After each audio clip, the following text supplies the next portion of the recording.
Welcome back to Roaming with Restless Women. Today, I have the co-founder of Sober Life Rocks and author of the Inclusive Event Planner, Laura Nelson. Laura is a trailblazer in promoting sober, inclusive spaces within the meeting and event industry. With over 20 years of leadership and expertise in business and event planning, Laura brings a fresh perspective to the evolving needs of diverse audiences. Through her work with Sober Life Rocks, Laura empowers event professionals and organizations to create environments that embrace inclusivity and connection beyond the bar. Her passion stems from her own journey to sobriety and her belief that intentional, inclusive event design has the power to foster deeper relationships and richer experiences for all attendees. You can connect with Laura and join the conversation in her LinkedIn group, Sober Life Rocks, where she shares insights, tips, and resources. Plus, visit the Sober Life Rocks website to download a free copy of her book, The Inclusive Event Planner, and learn how to transform your events into spaces of true inclusivity and connection. I will make sure and put all of those links in the show notes. And welcome, Laura. I'm excited to be here. I love the name of your podcast, by the way. It's Oh, so it's so awesome. a lot of people tell me that, and it just came to me one day. So, That's awesome. yeah. Okay. I have been to so many events recently, and it would have been nice to have an optional, Mhm. an optional choice, you know, besides water. Yeah, For people who have been through a sobriety journey, or people who just prefer not to drink at social events, or the people who are the designated drivers at that event. right, So I think you've got a niche and something that really, really, really matters to right. people. Yeah. So tell me about your sobriety journey first, and then tell me how you came up with this great idea. Sure, yeah. So I am a speaker. My day job is I'm in the dental industry. So I travel around and been to hundreds of conferences as a speaker and was doing the normal suburban life, raising kids, growing a business, married. But throughout my journey, as alcohol became a bigger part of it, I found myself spending a lot of time and energy struggling around making sure I don't drink too much the night before and travel and what concerts do we go to? Do we drink, not drink, eating out, like the whole thing, right? It became so much of my life. And we can, talk about the actual journey. But in 2020, I woke up and I was like, I'm done. I'm done. Yeah. So I stopped drinking in January of 2020. And as you know, the world shut down in March. So Right. for So the that didn't first help. well, you know what? It's honest. For me, it was easier because I wasn't on first class on planes and in hotel bars and restaurants. And so my whole life changed. So it was actually I was watching people get drunk online when I was not. I could Yeah. but then the world got back and I started going back on the road as a speaker. And now it's very different because I don't, we go to the events and in the evening they roll up the black bars or we all meet around the bar and everyone starts drinking. And, one drink in, I'm standing there, it's just fine. But a couple drinks in, I'm like, this is just boring. Like now the conversation's getting sloppy. This is not, so I'd go back to my room.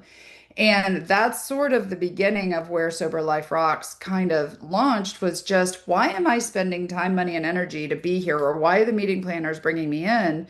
Yet I'm going to my room in the evening because everything's so focused on alcohol.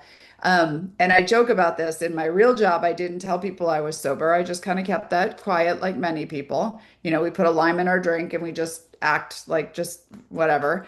But I went on TikTok and I started sharing my journey on TikTok. And so I got a following there of other people and realized that there's a whole bunch of people who are sober, soberish, sober curious, not wanting to drink at events, trying to drink less.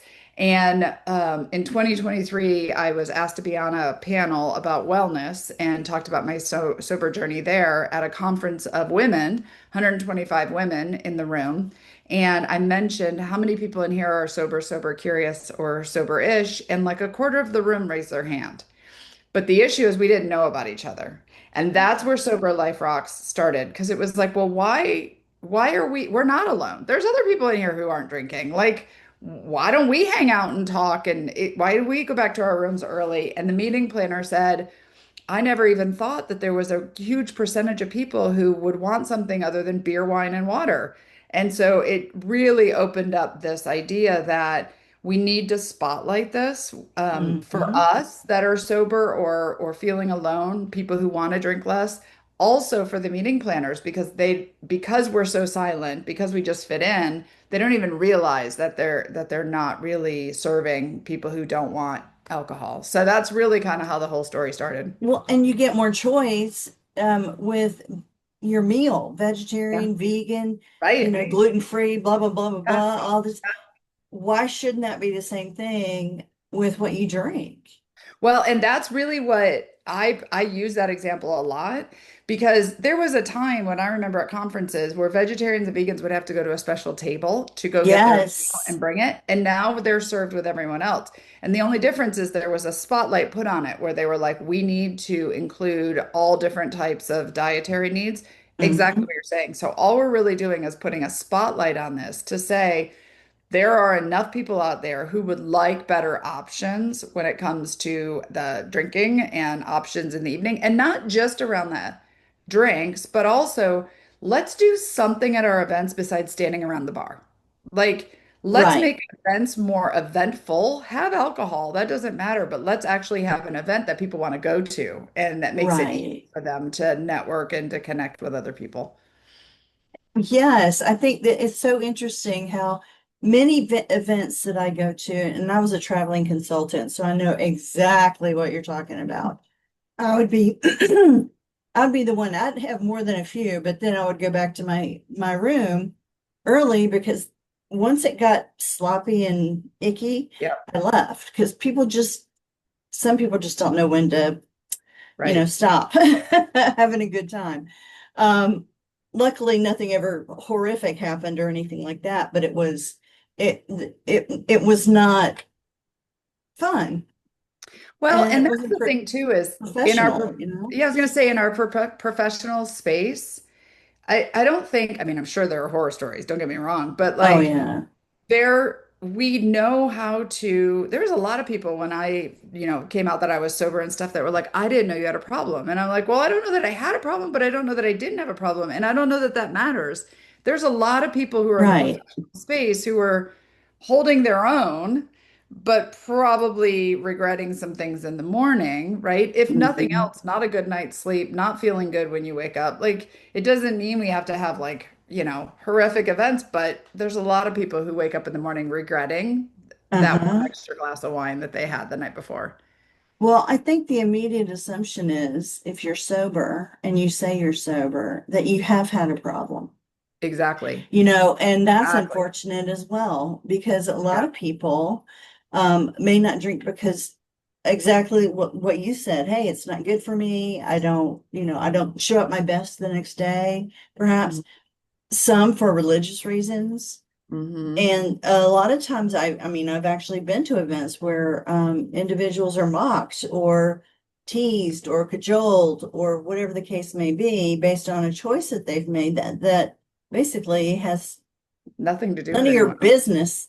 Right? Has Exactly. nothing to do with this job or with my networking or with my Yep. professionalism. Nothing to do whatsoever.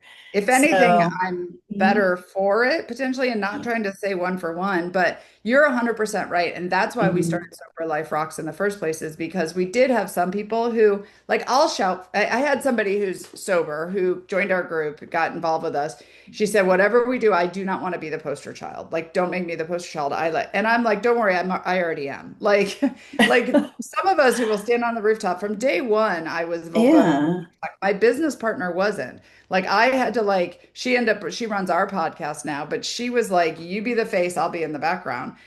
Because some people just don't want to deal with it, which is why we put a lime in our drink and we just kind of hold it because we don't want to deal with the true right. pressure, right? But if we can get more people saying, hey, I'm sober too, or I'm sober curious, or I'm we're no longer alone. And as long as there's one other person in the room who also you feel is, like you for whatever reason, you no longer feel alone, right? And that's Right. the community that we're trying to uplift. So when you talk with event planners, what are some of the things that they have questions about or that you help them understand? Yeah, so the first thing is just how come I didn't know this or where are all these people, right? Like nobody filled out a survey that said I liked everything but there was too much drinking or Right. my dietary needs are no alcohol, right? And it's because I mean, we have had, our all until most recently, probably around 2020, the idea of Alcoholics Anonymous, AA, keep it quiet, keep it out of your professional life. Like people just weren't talking about it as much as they are now. So there's that, right? Then it's now there's more and more people speaking up, but the meeting planners are like, okay, well, how do I do this? What do I serve? And a lot of times they think they serve mocktails.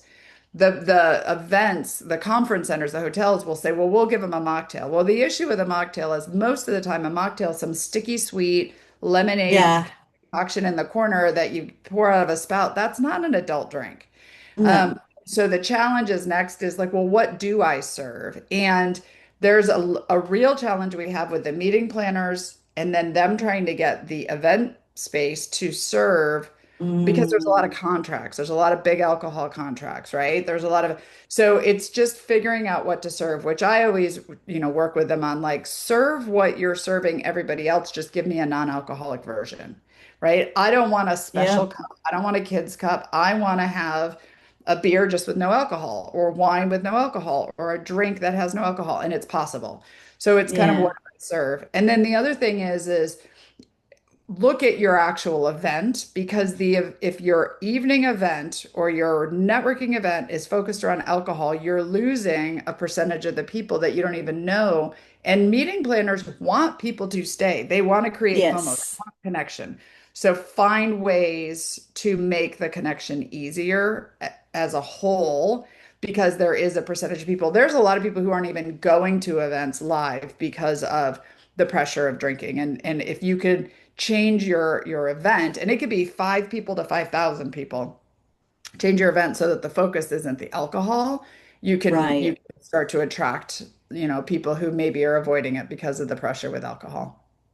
That is a great suggestion, frankly. I think, a lot of times it says that the evening event is networking, but is it really? Hmm. Right. Um, because how can you network with people who aren't there? Yeah, exactly.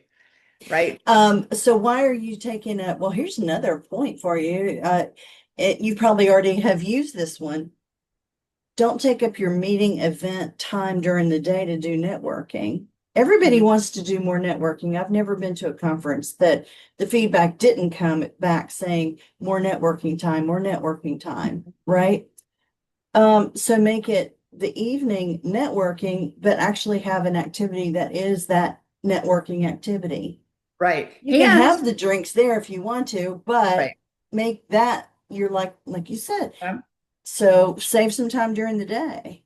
The other thing though too is we just assume networking happens at the bar or around the bar. Yeah, we do. You Hmm. could have networking in the morning. You could have a coffee meetup. Yeah, You can have, I mean, and the reason that alcohol is used most of the time is because it does calm people's nerves. People use it as a crutch. And I don't care if you're 16 or 60, walking into a room of people that you don't know is a hard thing to do. Walking it up to a is. stranger and introducing yourself and saying, "What do you do?" is a hard thing to do.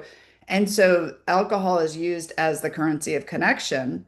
But when you think about it, if I walk to the bar and get the drink and it makes me feel calmer, now I can walk up to you, Julie, and introduce myself. I haven't even taken a sip of this drink yet. No, it's So just the having it in your actual, hand. exactly, the actual elixir isn't even working, right? Right. But if the event planners can like you said make it easier for networking to happen, Mm, do things that make the networking happen. One of the things I write about in the book is even like the furniture placement, um, how yes. you set up the space. the music or entertainment, because half the time we're yelling over a loud DJ or something, and that's fine Hmm. as you're drinking. But in the beginning, keep the music lower so we can Yeah. talk. Like there's just things like that. And it's just because we haven't really ever thought about it. And so that's why I wrote the book. Because I was like, I wanted to put a spotlight on this. So how has the book been received? Super great. Super, super great. Good.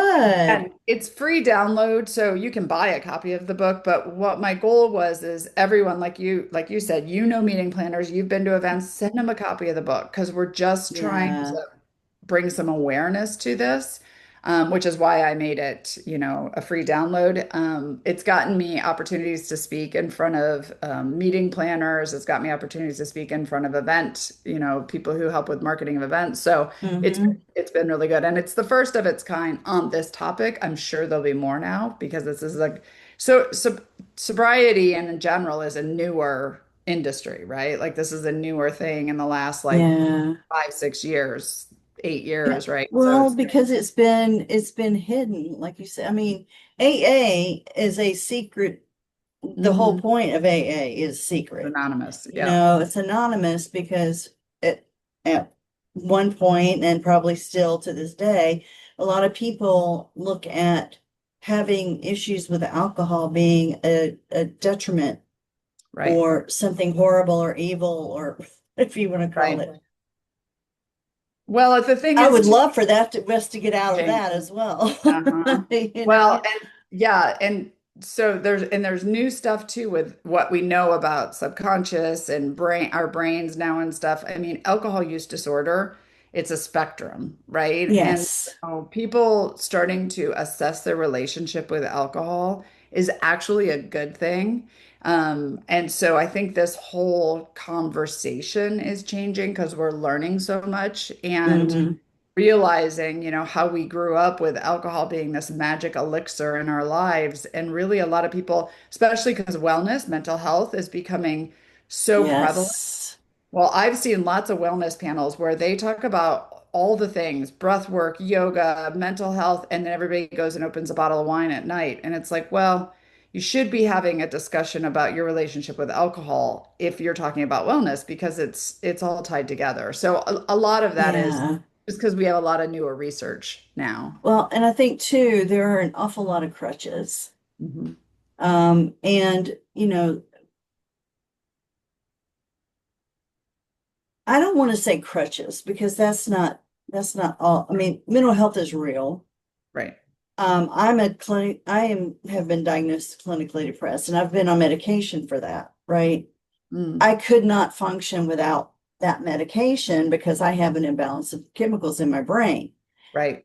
Alcohol does, however, screw with that. Hmm.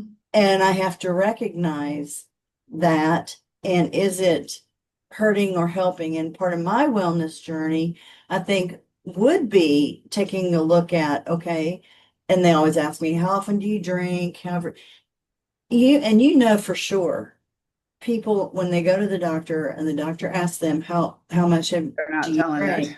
Yeah. Oh my gosh, double or triple that every week. Yeah. Just Yep. that's just um It's and like how so much you it floss when you go to the dentist, right? oh Like yeah, every right. every night. Yeah. Yeah. Yeah, Yeah. right.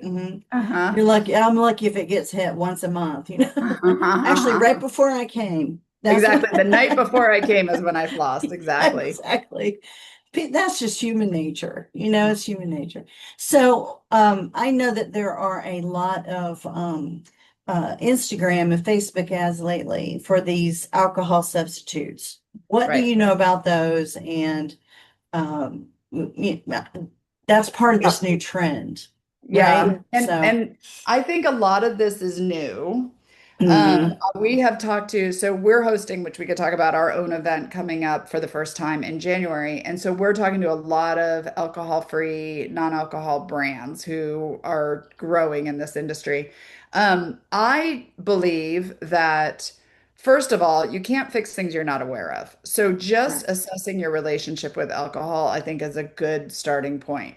Having better options or having options in our resources and our tool bags that can help us. Like, what is the reason you're using the alcohol? Like, is it to calm your nerves? Is it to relax? Is it, well, again, I'm not a herbal person, but I know that there's a lot of people who know that there are herbs and vitamins and things that can do a similar thing for us. We just always turn to alcohol. So I think it's great that there is a whole new market of people who know a lot more than I do on these things to say, okay, well, what are you looking for from alcohol? Maybe you can try this with a non-alcohol version. And for me, I'm great with that as long as it's not an addictive substance. Right. That's the only thing where I don't know enough about all of the things. I know there are some things that people have said, oh, this is great. And I'm like, do we know enough research about it to show that it's not going to be addictive? And Yeah. that a lot of it is new. So that's my only hesitation is, if for me, like the reason they call me a spontaneous or call it spontaneous sobriety for me, I woke up and said, I'm done drinking. Now, that didn't mean it was easy. It didn't mean I didn't think about it for years to come. But I'm an all in or all out kind of person. Like when I have a Yeah. diet, I'd rather fast than not than try to control what I'm eating. So for me, it was like it was exhausting me to try to manage the alcohol that I was Mm, like, I can't manage it anymore. I just have to be out, right? But I know my personality, right? And it's very much yeah. business. I'm all in or I'm all out. Like I'm an entrepreneur. So for me, anything with an addictive substance, I also want to be very careful about it because, for the first year after I stopped drinking, I went right to like ice cream. And then I'm like, okay, sugar isn't the replacement here, right? Now, I'm not going to get a DUI from sugar and I'm not going to wake up hungover from sugar, but I also need to watch my personality style. So I think there's Yeah. a lot to be seen of what's going to happen in this space. Well, I know that I have also an addictive personality. Uh-huh. So I will get on kicks. Uh-huh. Like I will like right now it's oatmeal cream pies. I Ah, don't oh my know. gosh, I haven't had one of those in so long. I know, and I hadn't either. And then I just had this craving in the grocery store. I saw it, and now I have an oatmeal cream pie every day. And it's like, So okay, funny. this is yeah, this is my current kick. I know that's what this is.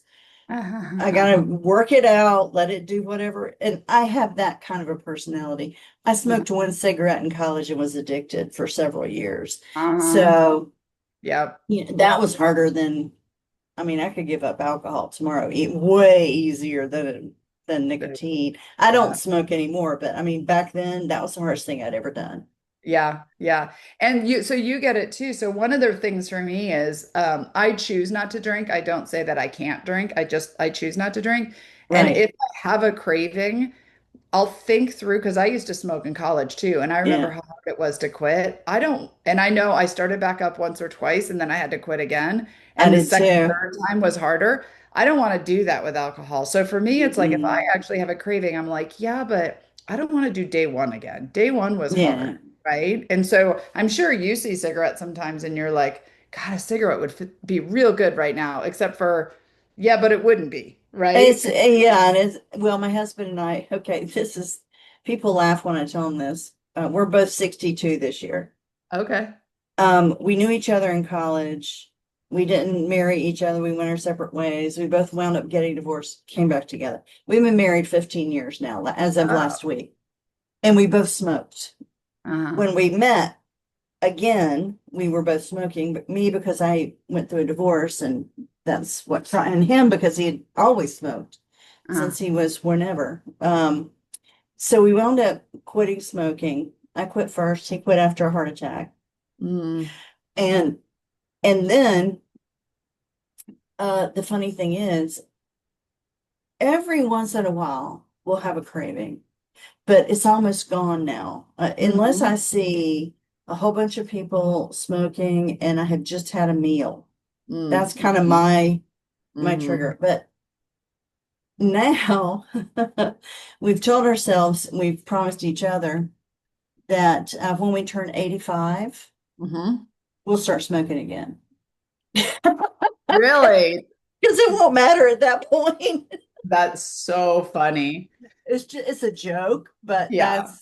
but that's what we tell Well, each my husband doesn't drink either, and we joke around. Sometimes we'll go places, like we travel a lot. other.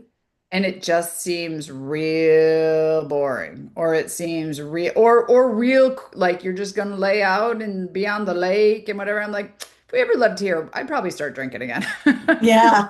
Yeah, right. Because like that's all you do here, right? So I get it, Mhm. but it's a joke, of course, too. Yeah.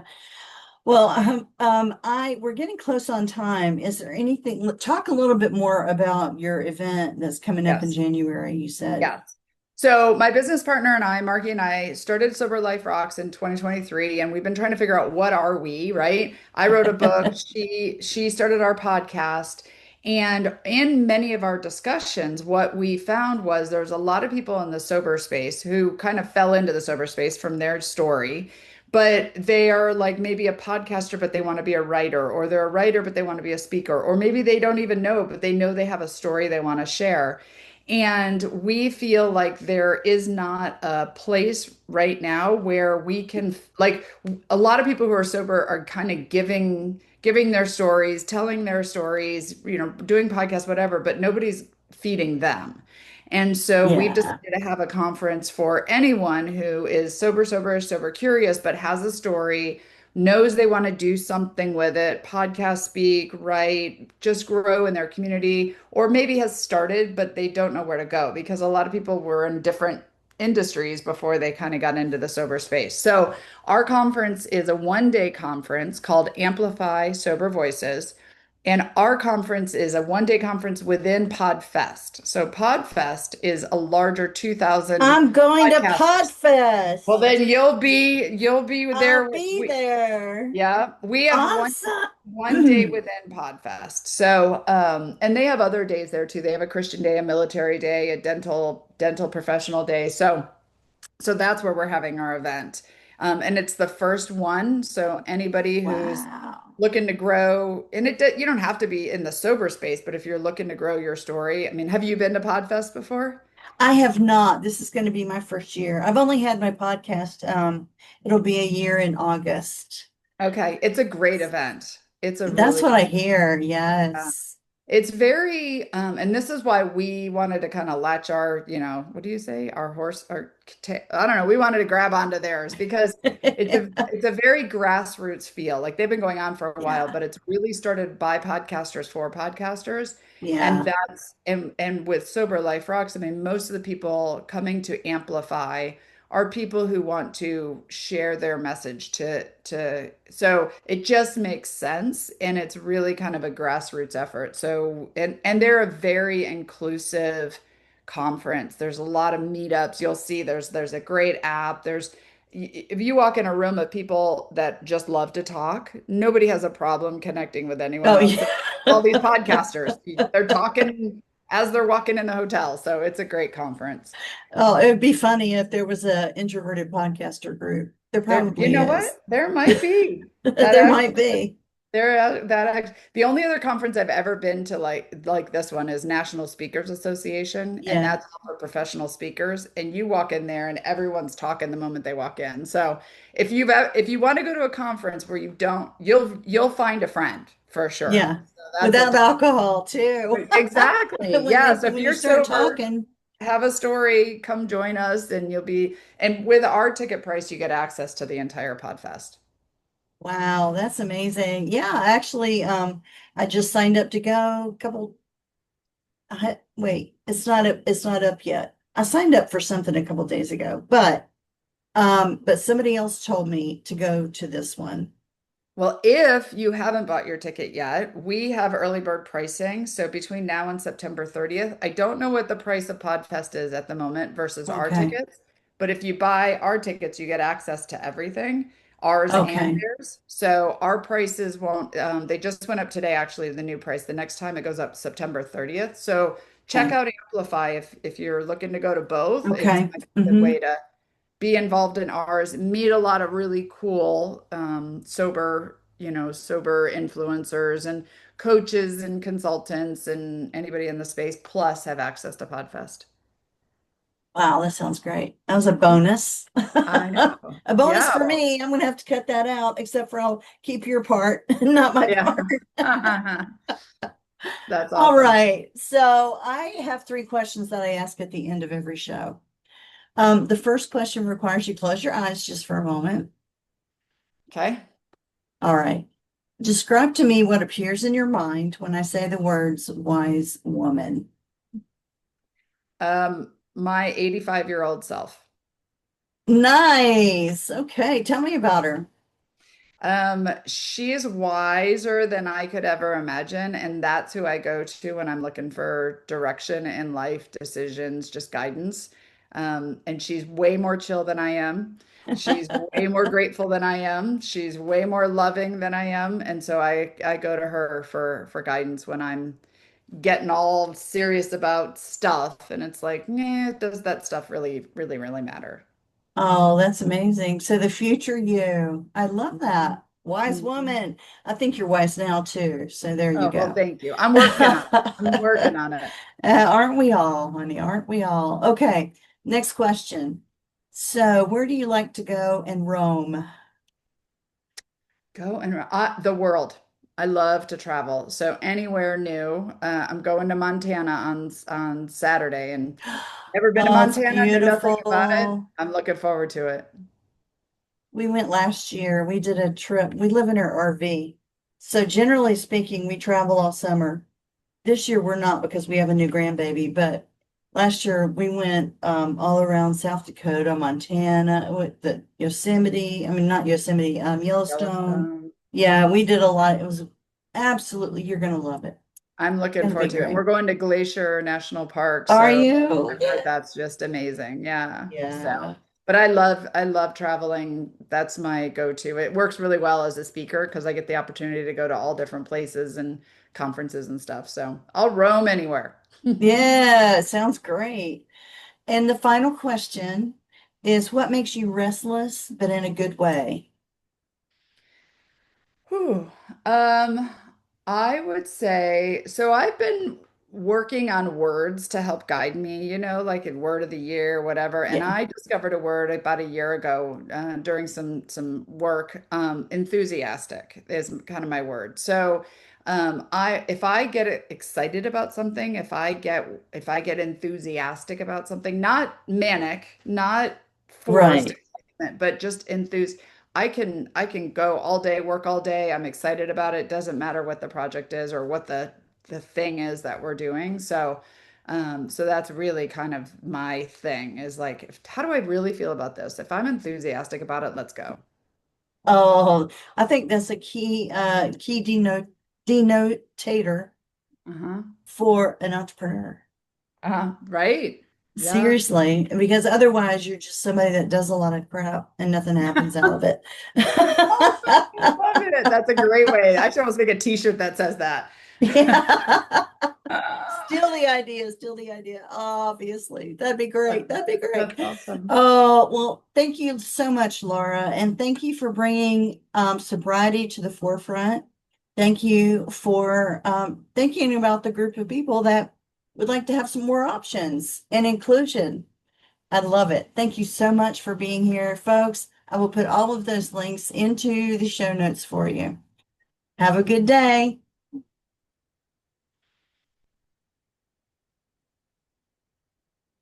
Julie Noonan here.